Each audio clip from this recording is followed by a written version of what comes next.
A false flag religion will focus on many, many details, seeking to control every facet of its followers' lives.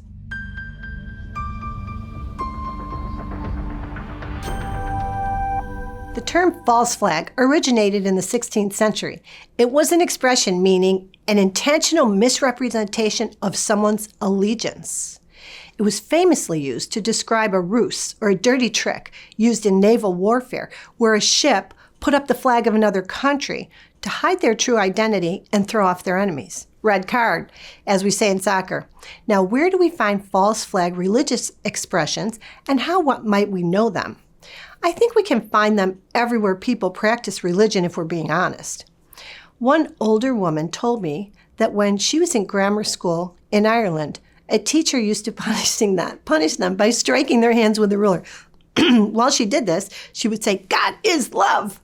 Now, even for children, the hypocrisy was evident in the action, and they used to reenact the scene in mockery.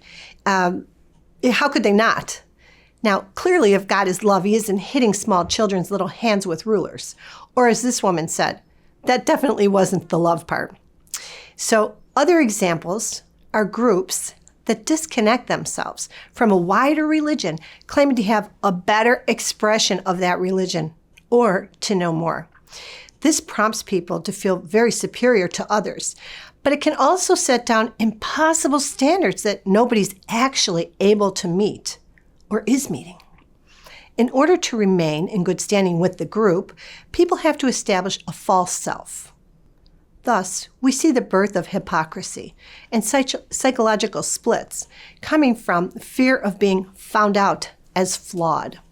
A false flag religion will focus on many, many details, seeking to control every facet of its followers' lives.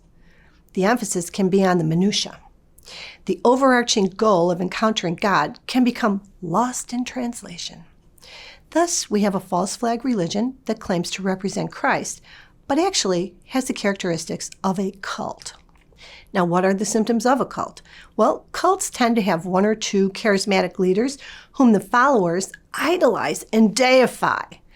These people establish the mandatory groupthink. There will be a hard push for strict adherence to the thinking established by the leadership. Any deviation or questioning is viewed with suspicion and judgment. Questioning is called temptation or evil.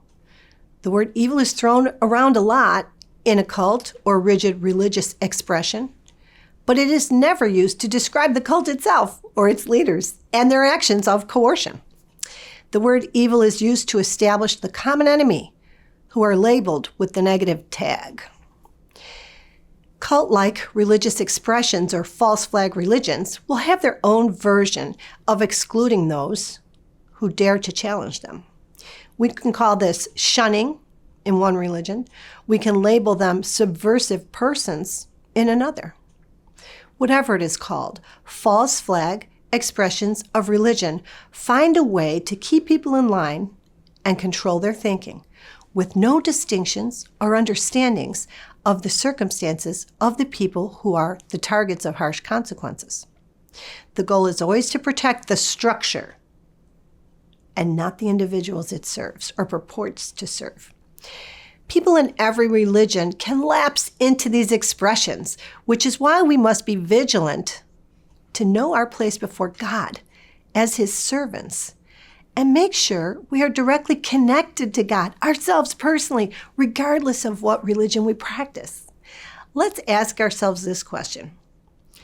Is the religion I'm in demonizing any certain group or groups? If so, why? Again, back to Scripture. Christ seemed to go especially after those who were condemned to offer his Father's mercy. Maybe that's the job for us, too, as followers of him.